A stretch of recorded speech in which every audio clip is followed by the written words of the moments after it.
Rajkot CCTV કાંડના આરોપીઓને કોર્ટમાં રજૂ કરવામાં આવ્યા અને ત્રણેય આરોપીને અમદાવાદ મેટ્રો કોર્ટમાં રજૂ કરવામાં આવ્યા છે।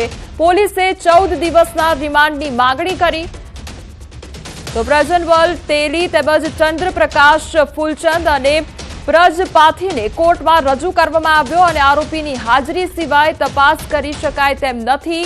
સીસીટીવીનું એક્સેસ કેવી રીતે મેળવ્યું તેની તપાસ ખૂબ જરૂરી છે। દેશની 60 થી 70 હોસ્પિટલના વિડીયો હેક કરવામાં આવ્યા છે અને તેના કારણે જ તપાસ કરવી એટલી જરૂરી છે, કારણ કે અહીંયા રાજકોટની માત્ર વાત નથી થઈ રહી, શહેરના અન્ય જે સીસીટીવી ફૂટેજ છે તે પણ હેક કરવામાં આવ્યા છે। દેશની 60 થી 70 જેટલી હોસ્પિટલના વિડીયો હેક કરવામાં આવ્યા છે। તે અંગે હવે તપાસનો વિષય બન્યો છે કે અત્યાર સુધી કેટલા એવા હોસ્પિટલ, કેટલા એવા મોલ અથવા તો કેટલી એવી હોટેલ્સના સીસીટીવી કેમેરા હેક કરવામાં આવ્યા છે તે તપાસનો વિષય બન્યો છે।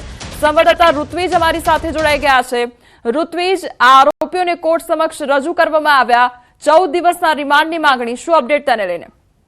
હજી વાત કરીએ તો જે રીતે સમગ્ર મામલો સામે આવ્યો હતો, સાયબર ક્રાઇમ પોલીસ સ્ટેશનમાં ગુનો દાખલ કરવામાં આવ્યો હતો અને 3 આરોપીઓની ધરપકડ કરવામાં આવી છે। આ ત્રણેય આરોપીઓને અમદાવાદ સાયબર ક્રાઇમ દ્વારા કોર્ટમાં રજૂ કરવામાં આવ્યા છે અને ખાસ કરીને અલગ અલગ મુદ્દાઓની તપાસને લઈને 14 દિવસના રિમાન્ડની માંગણી કરવામાં આવી રહી છે।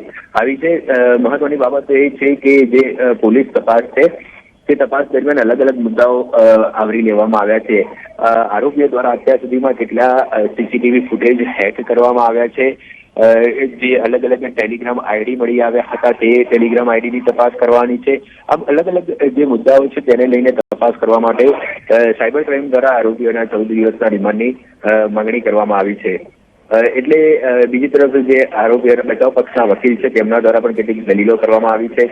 એટલે મહત્વની બાબત એ છે કે જે પ્રકારે આખો સમગ્ર મામલો સામે આવ્યો હતો અને જે હોસ્પિટલના સીસીટીવી ફૂટેજ વાયરલ થયા હતા તેને લઈને જે 2 આઈપી પણ મળી આવ્યા હતા તે આઈપી અંગે પણ તપાસ કરવાની છે। એટલે ટેકનિકલ મુદ્દાઓની સાથે સાથે તપાસ દરમિયાન આરોપીઓની પણ જરૂર હોવાની માંગ સાથે સાયબર ક્રાઇમ દ્વારા આરોપીઓના 14 દિવસના રિમાન્ડની માંગણી કરવામાં આવી છે। જે ઋત્વિજ, સમગ્ર માહિતી બદલ આપનો આભાર।